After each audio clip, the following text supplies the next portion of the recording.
Olá, galera! Vamos iniciar agora o capítulo 10 com o conteúdo de Termoquímica 2. Agora a gente vai ver o calor de formação, lei de Hess e energia de ligação. Acompanhe aí com o material de vocês. Bom, o que é então a lei de Hess? A lei de Hess ela é uma lei experimental e ela estabelece que a variação de entalpia de uma reação química ela depende apenas dos estados inicial e final da reação. E ela também pode ser chamada de lei da soma dos calores de reação. Por quê? Porque ela é uma forma de calcular a variação da entalpia através dos calores das reações intermediárias, que podem ser infinitas variações de entalpia, dependendo de quantas reações intermediárias a minha reação química ou meu fenômeno tiver. Vamos ver aqui esse exemplo que o livro traz para gente. Ele está mostrando aqui a combustão do carbono grafite que forma CO2. Para a termoquímica, como a entalpia ela é uma função de estado, só interessa o estado inicial e o estado final, e não como aquilo aconteceu. Ou seja, se o carbono grafite passou a ser dióxido de carbono de forma direta, através de uma reação direta, ou se isso aconteceu em etapas, com ele reagindo com oxigênio, formando o monóxido de carbono e então formando o dióxido de carbono. Mas, apesar do ΔH ele só depender dos estados inicial e final, né, os valores desses ΔHs intermediários, eles são fundamentais para o ΔH da reação direta, porque eu posso calcular, eu posso encontrar o valor do ΔH, né, o ΔH dessa reação direta aqui, se eu souber o valor do ΔH das reações intermediárias. Então, por exemplo, a reação carbono-grafite com oxigênio formando monóxido de carbono, ela é uma reação exotérmica que libera 26,416 quilocalorias. Essa é uma reação. O CO, monóxido de carbono, reagindo com oxigênio e se transformando em CO2, dióxido de carbono, ele libera 67,636 quilocalorias. Ou seja, se eu quiser saber o ΔH daqui para cá, da reação direta, é só eu somar o ΔH das etapas. Então, eu somo o 26,416 com o 67,636. E isso vai dar 94,052. É com sinal negativo, porque é uma reação exotérmica, está liberando calor. Às vezes, é difícil medir a variação de entalpia de uma reação. Pode ser porque ela é uma reação muito rápida, ou porque a situação não permite, né, que se realize aquela experiência. Já que a termoquímica ela é uma ciência essencialmente experimental, né, uma ciência que depende dos experimentos. Aí, nessas situações, a lei de Hess ela se torna indispensável para calcular essa variação de entalpia. Aqui ele mostra para a gente como nós poderíamos calcular a variação de entalpia de uma etapa 1, se a gente souber a variação de entalpia da reação direta e da etapa 2. Então, se eu sei que a reação direta, o ΔH é a soma das etapas, e eu sei o valor, né, desse ΔH, eu posso substituir e encontrar o valor de um desses ΔHs, ou seja, descobrir a variação de entalpia de uma das etapas da minha reação. Então, a lei de Hess serve para eu encontrar não só o ΔH da reação direta, mas também, tá? Para que a gente encontre ΔHs das etapas reacionais, que não foram possíveis de serem descobertos de forma experimental. Agora, na equação termoquímica, a gente viu aqui o cálculo, né? A gente está somando os valores no ΔH. A lei de Hess aplica exatamente essa mesma ideia para as equações. Então, ó, a gente tem as etapas, né? E essas etapas, se elas forem somadas, elas vão me dar a equação da reação direta. Então, eu tenho aqui, ó, primeira etapa, que é o carbono-grafite reagindo com meio mol de oxigênio, formando monóxido de carbono, e ele tem um ΔH. A segunda etapa é o monóxido de carbono reagindo com meio mol de oxigênio, formando CO2. Ele tem um outro ΔH. Se eu somar essas duas etapas, eu vou ter a terceira etapa, que é, na verdade, a reação direta, né? A reação total. Então, olha só, como é que a gente soma? A gente vem e pega os reagentes. Olha os reagentes aqui. Então, aqui tem carbono-grafite. Carbono-grafite vai para cá. Aqui tem oxigênio. Oxigênio vem para cá, meio mol. Aí ele já acabou os reagentes da primeira etapa. Reagentes da segunda etapa, CO. Só que CO, ele é um produto da primeira etapa. Então, quer dizer, CO foi produzido aqui e foi gasto aqui, na mesma quantidade. Então, ó, eu posso, ó, cortar os COs, tá? Então, ele vai sumir da minha reação química. Ele não vai participar aqui, ele não vai estar descrito na minha reação direta. Oxigênio está reagindo com mais meio mol, então eu vou somar meio mol que eu já tinha, meio mol aqui, 1 mol de oxigênio. Setinha que indica o sentido da reação direta, produto, CO2.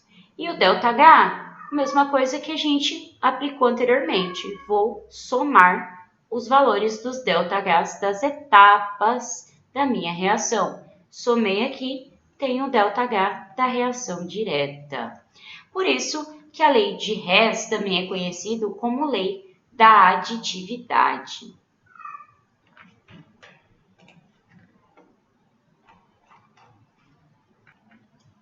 Agora a gente vai ver a lei de Hess em um diagrama, né?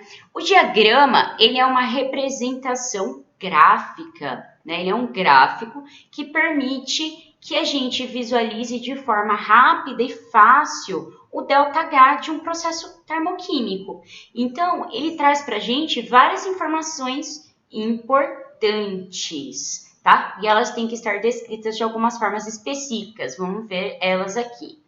Primeiro, as entalpias elas vão ser indicadas no eixo horizontal. Então, as entalpias, ó, elas vão estar indicadas aqui, tá? Sempre na horizontal. As substâncias simples, em condições padrão, têm entalpia igual a zero. Por isso que, ó, carbono aqui, carbono-grafite, oxigênio, tudo entalpia igual a zero. A entalpia, ela é uma propriedade extensiva. O que é isso? Ela depende do tamanho, né, da quantidade de matéria que está envolvida. Então, nesses diagramas, tá, se eu duplicar um coeficiente de uma substância, eu estou duplicando a quantidade de matéria. Se eu estou duplicando a quantidade de matéria, eu tenho que duplicar a equação termoquímica inteira. E isso vai duplicar a variação de entalpia também, certo?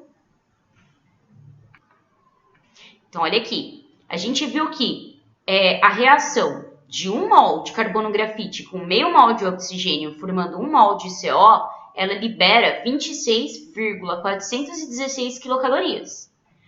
A reação que vai ser o dobro dessa reação, ou seja, 2 mols de carbono-grafite reagindo com 1 mol de oxigênio, formando 2 mols de CO, é o dobro da reação. O ΔH também vai ser o dobro. né? Vai liberar 52,832 quilocalorias, certo? Entalpia é extensiva. Adicionar uma substância simples em um dos patamares não vai causar alteração nesse patamar. Então, aqui ó, a gente tinha o CO e a gente já sabia que o patamar do CO, ele trazia ali a entalpia, né, o valor da variação de entalpia igual a menos 26,416 quilocalorias. Quando o CO reage com o oxigênio, eu represento ele aqui, esse valor não se altera, tá? Por quê? Porque eu estou representando uma substância simples. As substâncias simples não alteram os patamares. E a lei de Hess, ela pode ser representada por esses diagramas. Então, eu posso representar toda uma equação, né? E mostrar ó, o cálculo do ΔH e todas os ΔHs de todas as etapas utilizando um único diagrama, certo? Isso facilita bastante, torna bem visual, é uma maneira fácil e simples de calcular o ΔH e de demonstrar essa reação.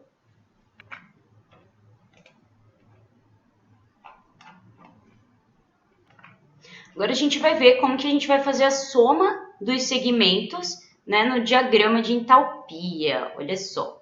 Quando a gente tem um diagrama de entalpia desse, os segmentos, eles vêm com setas. Então, ó, a gente está vendo aqui os exemplos, né? Ó, nesse exemplo de exercício resolvido, a gente tem as setas em cada um dos patamares, certo? A gente tem que prestar atenção nisso no diagrama, porque ó, os segmentos com setas de mesmos sentidos, eles são somados, e os segmentos com sentidos opostos são subtraídos, certo? No cálculo, os sinais eles não precisam ser considerados. A gente só vai considerar no cálculo os valores, tá bom? Não precisa considerar o sinal. E aí, depois que a gente encontrar o valor correspondente àquele segmento, que vai ser correspondente à variação de entalpia que a gente está procurando, a gente vai atribuir se o valor é positivo ou negativo, ou seja, a gente vai atribuir o sinal. Como? Se a setinha estiver apontando para cima, né, for uma setinha para cima, a gente vai atribuir sinal positivo. Se a setinha apontar para baixo, nós vamos atribuir um sinal negativo, ok? Vamos ver aqui então esse exercício resolvido.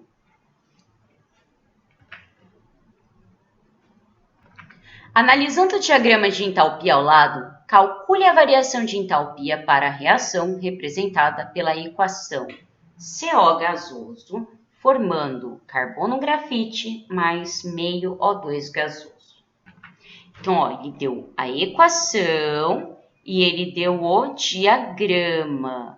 Galera, cuidado, tá? Não confundam essa reação, essa equação, com a da página anterior, tá? Ó, a equação química é diferente. Agora é o CO, monóxido de carbono, se convertendo em carbono grafite e meio oxigênio. É essa reação aqui que eu quero saber o ΔH daqui para cá, tá bom? Então, daqui para cá, ó.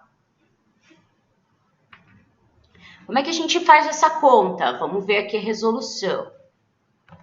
Primeiro, a gente desconsidera o oxigênio, que está junto com o monóxido de carbono, né? Aqui, porque a gente já falou que a substância simples não altera o patamar, né? Não vai alterar ali nada na entalpia. Então, ela só está aqui para demonstrar mesmo, né? Como está acontecendo na equação. Mas a gente desconsidera ele para o cálculo. Depois, a gente vai analisar, tá? As entalpias e as setas. A gente vai desconsiderar todos os sinais e fazer a subtração. Então, a gente tem aqui, ó, 94,052 quilocalorias, né? Menos e o menos é por causa da seta, 67,636 quilocalorias, certo?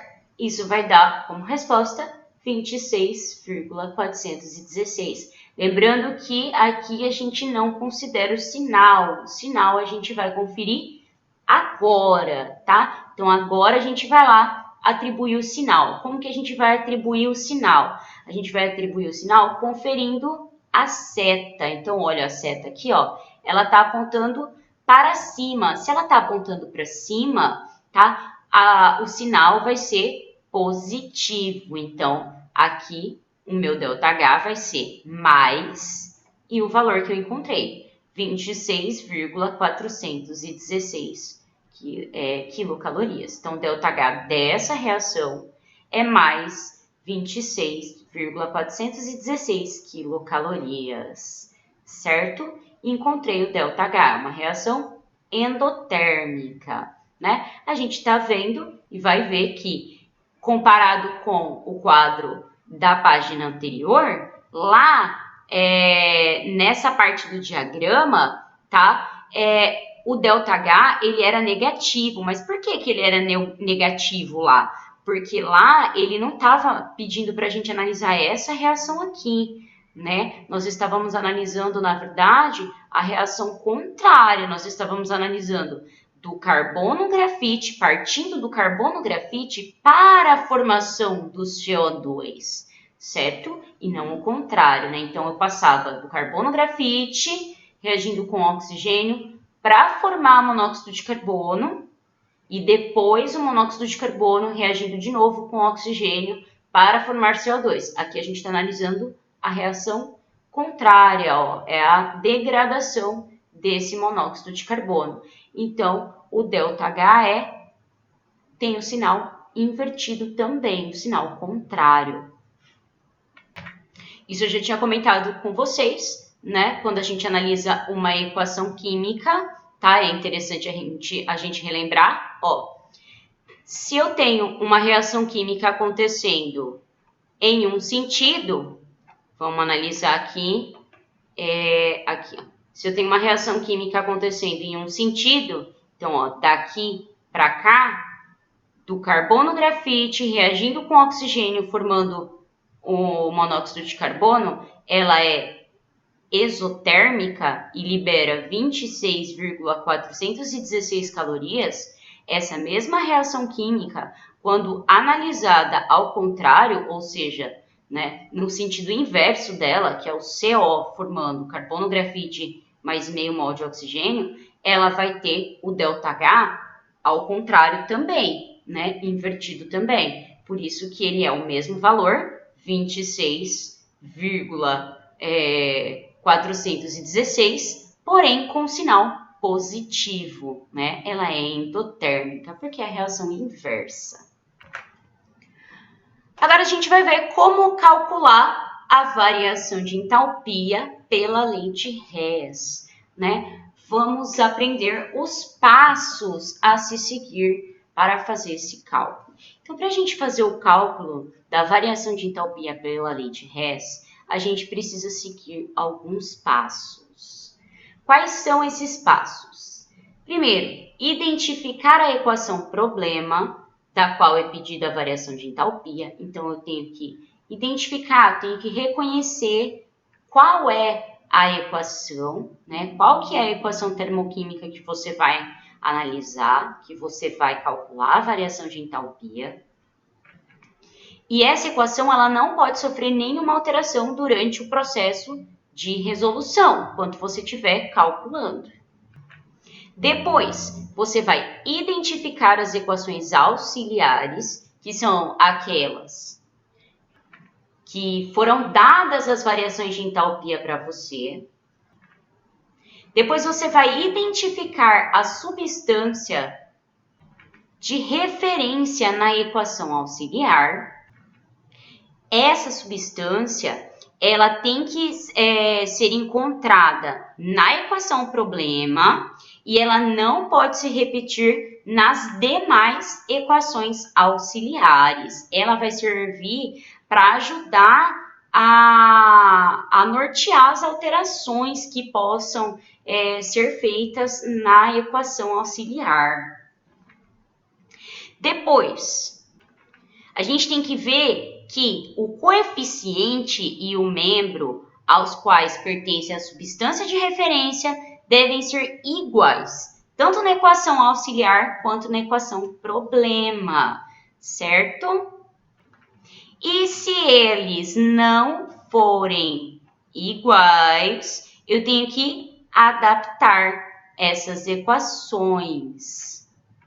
Como que a gente adapta isso? Multiplicando a equação por um fator adequado, né? Ou invertendo a equação química.